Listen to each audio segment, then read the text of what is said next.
और हम एकजुट करने की बातें तो करते हैं हिंदू समाज को, मगर फिर कोई एक राजा का गलत निर्णय आ जाता है और यूजीसी जैसा वो काला कानून ला लेता है कि वो ब्राह्मण क्षत्रिय वैश्य सेवक को बांटने का काम करता है।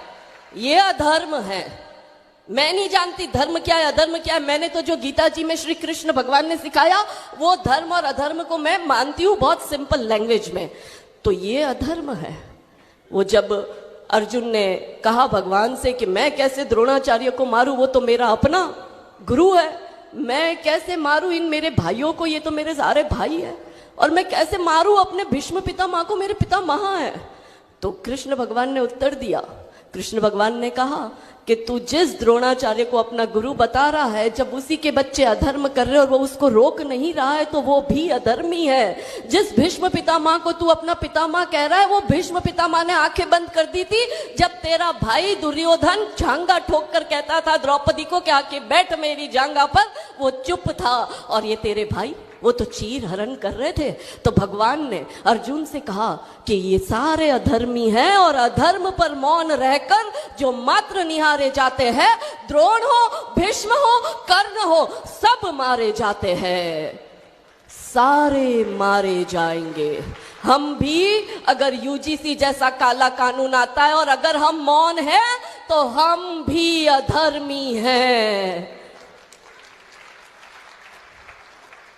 क्यों हमें जातियों में बांटा गया? कोई संत थोड़ी जाति में बांट रहा है। ब्राह्मण को तो वैसे ही बदनाम किए हुए हैं और फिर गालियां भी ब्राह्मणों को देते और कॉलेजों में नारे लगते, ब्राह्मण तेरी कब्र खुदेगी। क्यों खुदेगी ब्राह्मण की कब्र?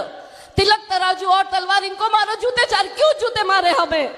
और ये नारे लगाते हैं कि ब्राह्मण भारत छोड़ो, तुम्हारा लहू बहेगा। क्यों बहेगा लहू?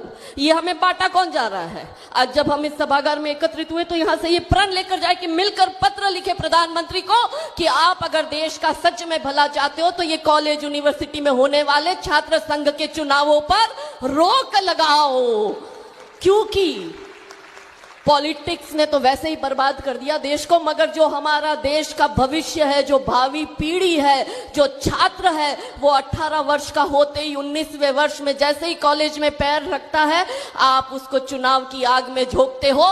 बाहर से पैसा आता है और हिंदुओं को जातियों में बांटने का काम होता है, तब जाकर ऐसे काले कानून बनते हैं। चुनाव से पहले कहते हैं एक है तो सेफ है, बटोंगे तो कटोंगे, और चुनाव के बाद यही नेता कहते हैं हिंदुओं को बांटो और इन्हीं को काटो।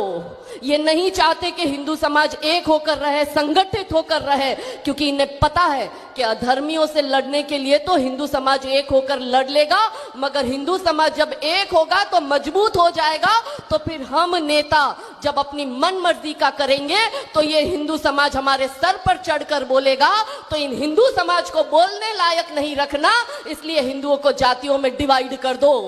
और दुख मुझे इस बात का होता है, गुरुदेव का हम आपका इशारा समझ चुके हैं, दुख हमें इस बात का होता है कि जब हमारे नेता ये कहते हैं, और उत्तर प्रदेश की धरती से कहते हैं, और इस धरती पर आई इसलिए बोल के जाऊंगी क्योंकि हम भी श्री राम के वंशज हैं, तो हमको राम जी ने अधर्म के खिलाफ बोलना सिखाया है। तो दुख इस बात का होता है कि जब उत्तर प्रदेश का एक नेता जो खुद संत बन के बैठे हैं, वो ये कहते हैं कि 90% वालों को तुम 10% वाले ये कहोगे, ऐसे यूजीसी के कानून आके रहेंगे और तुम्हें चुपचाप स्वीकारने हैं। दुख हमें तब होता है क्योंकि ये हमें बांटने की कोशिश कर रहे हैं।